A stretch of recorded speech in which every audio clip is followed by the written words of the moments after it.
বর্তমান দুর্নীতিগ্রস্ত ও মেধাহীন রাজনৈতিক পরিবেশে এক দুর্লভ ব্যক্তিত্ব মাওলানা মুহাম্মদ মামুনুল হক। একদিকে দীর্ঘ ৩১ বছর বুখারী শরীফের মুহাদ্দিস, অন্যদিকে বিশ্ববিদ্যালয়ের ইকোনমিক্সের শিক্ষক।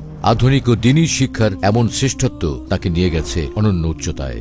এই পাণ্ডিত্য ও সমৃদ্ধ পারিবারিক ঐতিহ্যই তাকে দান করেছে অদম্য সাহস এবং যে কাউকে মেধার লড়াইয়ে চ্যালেঞ্জ করার সক্ষমতা। জ্ঞান, রাজনৈতিক দক্ষতা ও আপোষহীন চারিত্রিক দৃঢ়তাই তাকে করে তুলেছে শোষকের আতঙ্ক এবং ইনসাফকামী মানুষের প্রিয় নেতা। মুসলিম প্রধান এই বাংলাদেশে মেধা, যোগ্যতা ও সততার সমন্বয়ে তিনি এক অপ্রতিরোধ্য আদর্শিক নাম। So let me take you back to 1973, যেখানে ঢাকায় এক অনন্য ইলমি ও বিপ্লবী ঐতিহ্যে জন্ম নেন মাওলানা মুহাম্মদ মামুনুল হক।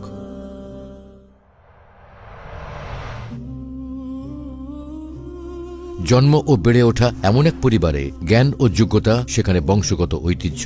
পিতা শাইখুল হাদিস আল্লামা আজিজুল হক রহমতুল্লাহি আলাইহি ছিলেন বিশ্ববরেণ্য মুহাদ্দিস, বুখারী শরীফের প্রথম বাংলা অনুবাদক এবং ঢাকা বিশ্ববিদ্যালয়ের ভিজিটিং প্রফেসর।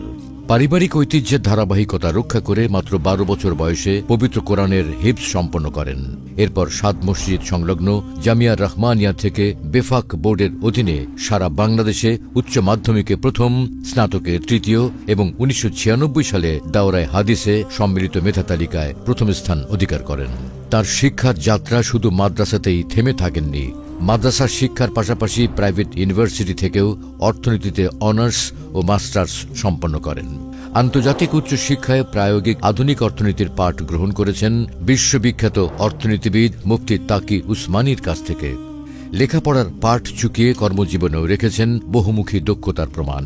একদিকে দীর্ঘ ৩১ বছর জামিয়া রহমানিয়া আরাবিয়া সহ বিভিন্ন প্রতিষ্ঠানে হাদিসের সর্বোচ্চ কিতাব বুখারী শরীফের অধ্যাপনা করেছেন, অন্যদিকে প্রাইভেট ইউনিভার্সিটিতেও অধ্যাপনা করেছেন দীর্ঘদিন। সম্পাদনা করেছেন ম্যাগাজিন, রচনা করেছেন বহু গ্রন্থ, প্রতিষ্ঠা করেছেন কিছু ব্যতিক্রমধর্মী শিক্ষা ও সেবামূলক প্রতিষ্ঠান। মাওলানা মামুনুল হকের জীবন কেবল আরামদায়ক লাইব্রেরিতে কাটেনি। তার জীবন গড়ে উঠেছে গণমানুষের সাথে কাঁধ মিলিয়ে রাজপথের মিছিলে আর জালিমের কারাগারে। রাজনীতির হাতে খড়ি হয় বাবার হাতে। ১৯৯২ সালের বাবরি মসজিদ লং মার্চ, ২০০১-এর ফতোয়া বিরোধী আন্দোলন, ২০১৩-এর হেফাজতে ইসলামের আন্দোলন, ২০২১-এর মোদি বিরোধী আন্দোলন এবং ২০২৪-এর ছাত্র জনতার বিপ্লব, সব জায়গাতেই ছিল তার অকুতভয়, সাহসী সাংগঠনিক ও নীতি নির্ধারণী ভূমিকা। আপোষহীনতার দায়ে ২০১৩ এবং ২০২১ থেকে ২৪-এ তাকে কারাভোগ করতে হয়। বাবরি মসজিদ ভাঙার প্রতিবাদে বাবরি মসজিদ প্রতিষ্ঠা, রাজপথে বুখারীর দর্স, ২০২৪-এ ছাত্র জনতার বিপ্লবে লাশ নিয়ে মিছিলের ঘোষণা, এসব সাম্প্রতিক কর্মসূচি তার রাজনৈতিক বিচক্ষণতা ও প্রভাবের উদাহরণ।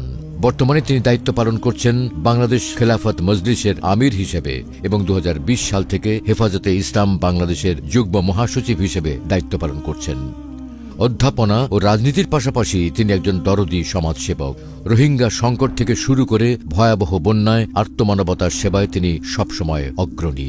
শাপলা স্মৃতি সংসদ প্রতিষ্ঠার মাধ্যমে শহীদ পরিবারগুলোর পাশে দাঁড়িয়েছেন দায়িত্বশীল অভিভাবকের মতো। ধর্ম, বর্ণ নির্বিশেষে ইনসাফ ভিত্তিক সমাজ প্রতিষ্ঠায় তার লক্ষ্য।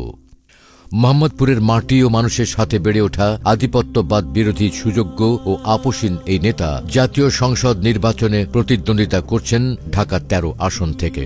জনমানুষের নেতা আপনার দুয়ারে।